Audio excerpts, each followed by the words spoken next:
training? Well, I kind of think of training as relevant practice with feedback, right? You're able to practice on a task over and over again.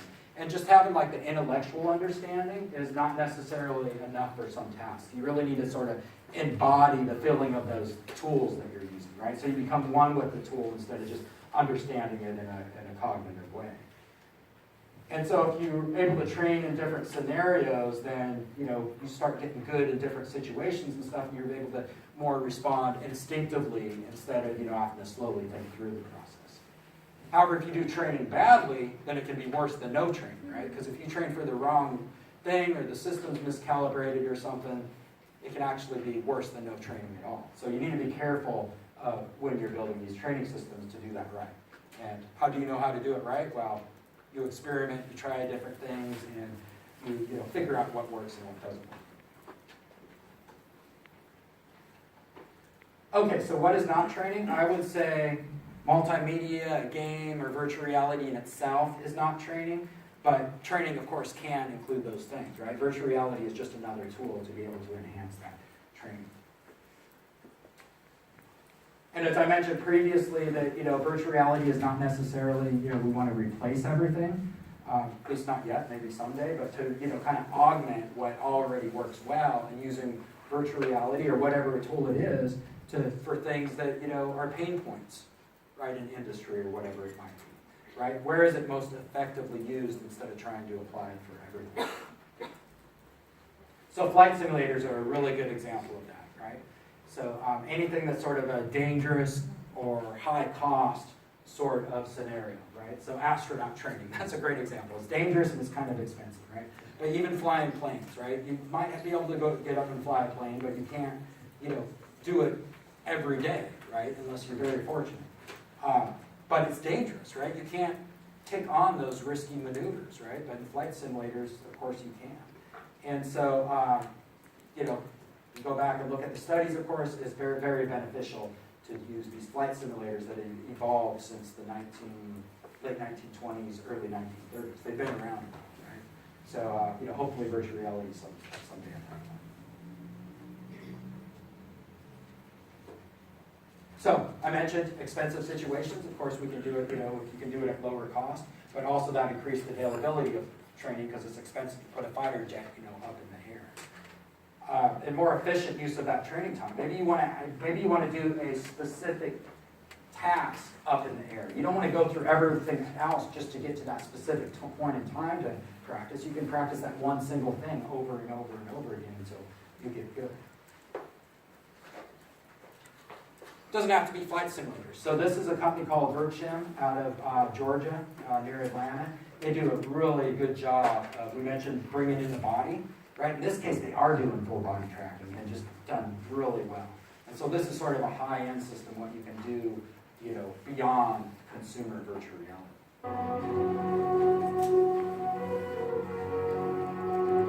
So you can see they have different sensors on their body. And now the virtual representation can more match that body. And when you bring in the body, either your own body or you're watching someone else from within virtual reality, it changes everything. It takes like presence to an entirely new level. Like you feel like you're that person.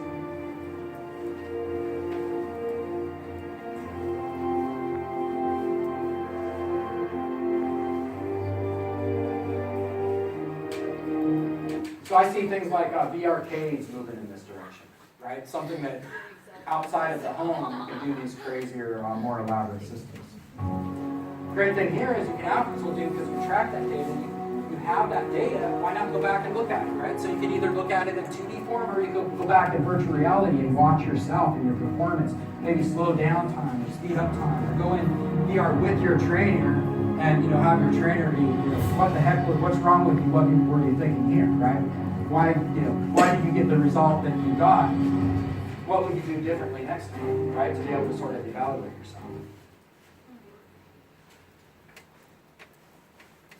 What's the date on this technology here? The danger? The date.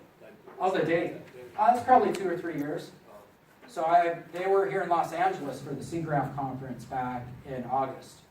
And so, there's other companies doing this as well. Another thing at SIGGRAPH, we had a contest 2 years ago, a company called Art Annum out of Switzerland. They're doing amazing things, but more of a sort of entertainment type experience. And if you go in there with your friend, what's very interesting in these sort of full body sort of things is even if it doesn't look like your friend visually, the textures of their face and such, the body motions, you pick up on them. Something we don't think about in real life because we just automatically go to what they look like.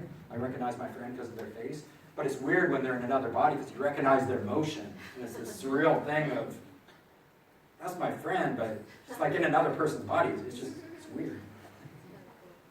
But yeah, the motion is, I think, really important, depending on what you're trying to do. In some cases, body tracking may not be important. What's the name of the company again that you mentioned? Art Annum.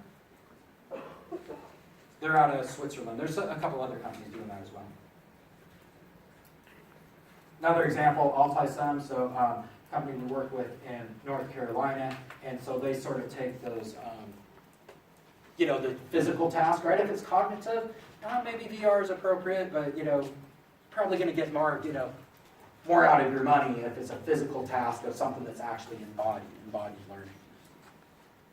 Right, technical tasks, this is what they focus on, right? What is that high cost of failure? If you have a problem with your fighter jet and you crash, that's pretty expensive, right? Or astronaut training.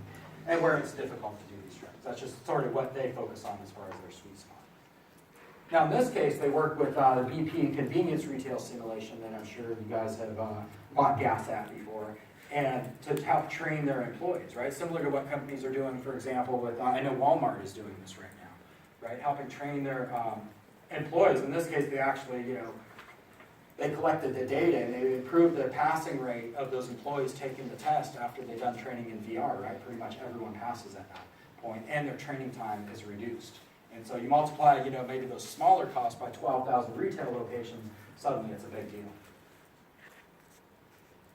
Okay, so up next, something that I think everyone, wants to see happen and improve is education, right? It's sort of ripe for disruption. Certainly challenges there, but what can we do with education if we can overcome those challenges? So I kind of think of education as being more abstract than training. So it kind of more generalizes to what you've learned, how does it generalize and apply to other things that you weren't specifically trained for. So it's a little bit more cognitive. But according to the U.S. General Services Administration, this is what we need for our future workforce, right? We need our workforce to be able to, take on more complex tasks and also continuously develop themselves. To be able to think in different ways. What I learned last year maybe doesn't apply as much right now, right? Technology, competition, all those things. And how do we have to deal with all these new things, the cognitive aspects of that? A whole lot of challenges. So I think virtual reality can really help us overcome some of those things. If done well, right? Just because it's virtual reality doesn't make it automatically successful. And so I'm sure, especially any educators in the room, seen this, and I think we maybe have all heard this, but tell me and I will forget, right? It's just another fact. You don't really, get it if you don't feel it. But, teach me, that can be great as well, but involve me. That's where the real learning is going to be, that experiential learning. So here is Dale's cone of learning, and the idea here is this is actually sort of misrepresented in a lot of, when you see this referenced. A lot of times I say this is, a certain percentage, that's a certain percentage. Those percentages were made up. That's not the point that one thing is a higher percentage than another. All of these are important, but if we can bring all of these sort of, the experiential learning, but also there's nothing wrong with text or, verbal, education, right? That's actually really important. Of course we're going to do voiceover. We might have a teacher, within the virtual reality, or maybe not even within the virtual reality, right? You try something on your headset, come out, and then you talk with your teacher and you kind of discuss those concepts, right? I think it's a mistake to try to make everything in virtual reality. But if we can put all of those things together, then, wow, I think there's going to be huge benefits in experiential learning.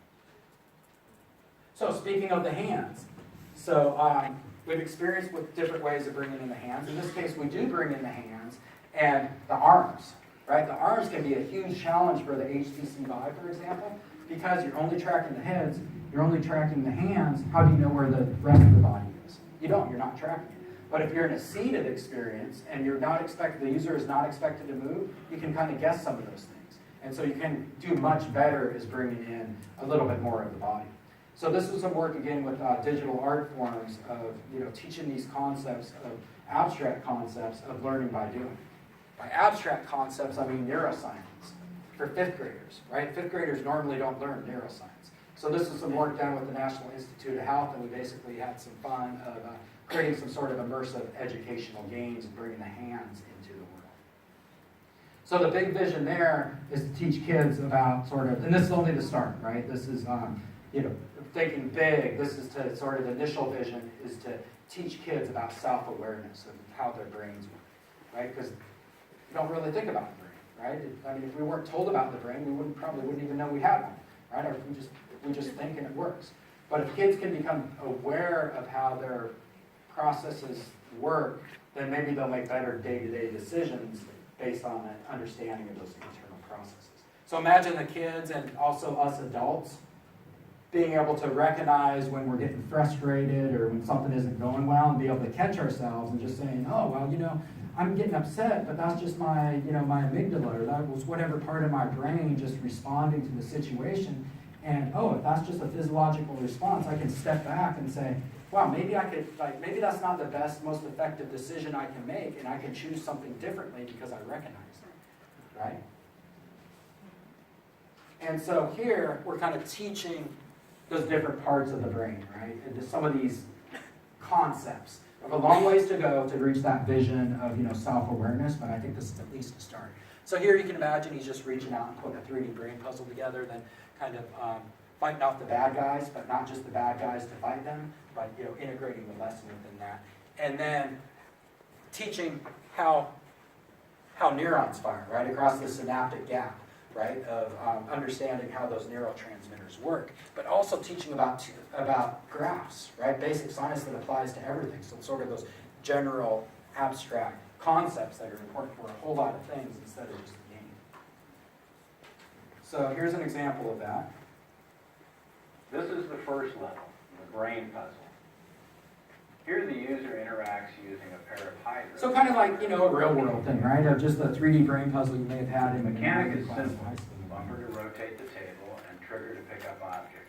Kids get So you just reach out, grab something, intersect your virtual hand with the brain part, pull the trigger, pick it up, and put it wherever you want. So it's sort of very intuitive sort of thing. the right parietal And lobe. then, of course, you can add audio-visual cues on top of that, right? So The occipital audio lobe sound effects can processes obviously be very and important. helps us see. The cerebellum. And when you pick it up, then the audio plays, right? Pretty straightforward, but can be extremely effective. In this In case, this third, it's actually a funny story here. So the designers of this were fifth graders. Right, we brought that first game in and we did a pilot, we did a focus group with a couple classes, and we said, we explained, part of it was explaining what it is to be a software engineer and all that, but also we wanted to get their feedback.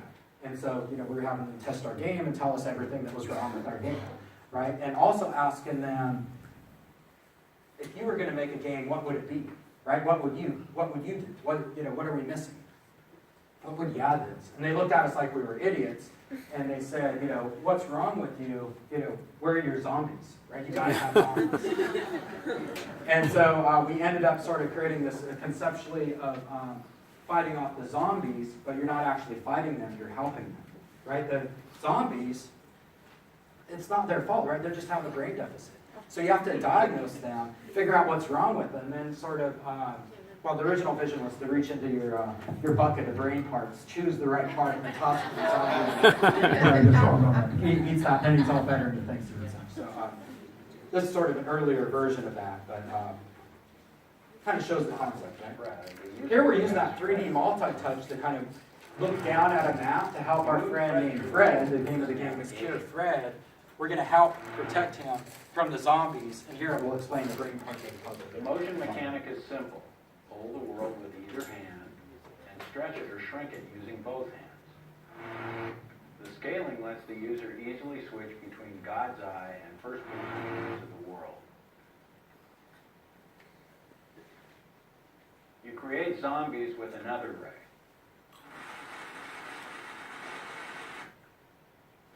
Well, they kind of crawl out of the ground. Any brain. Fun effect there. The student has to recognize each zombie's deficit and apply the correct. So the things float above their head are sort of a clue, but also their body motions represent In this you know, the version, problem we're they're having. indicating deficits with eye. And there, of course, is the important part from an educational point of view. And then to summarize, Zombie apocalypse Fred makes Fred's life depend on an instant recall of the association of brain part and behavior. Once this level is complete, that association is second nature.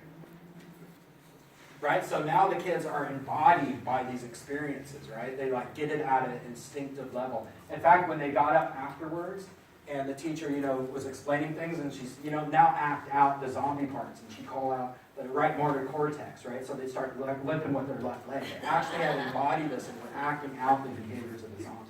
So it was pretty amazing. Question, Yes? is this something that is like futuristically, hypothetically speaking, you could use to help measure anyone that might be showing signs of on a spectrum of like autism or issues with the locomotor systems, things like that? Absolutely. I think if you, especially as we start tracking more of the body, that if in that case it turns out that, you know, their bodies are moving in different ways, then I'd say absolutely. And there's probably you can do other physiological, you know, measures as well. EEG, whatever it might be, I don't know, you know, anything about autism, whatever it might be, right? And it might not just be virtual reality by itself. Using it in combination of other things. Now, my understanding, limited understanding of autism, you sort of have to be careful, right? Because you don't necessarily want to put a head-mounted display on, you know, some autistic kids, right? So all sorts of things to What about a consider. person with like vertigo? Oh, yes. Yeah. Yeah, so there's, way back in the day, I was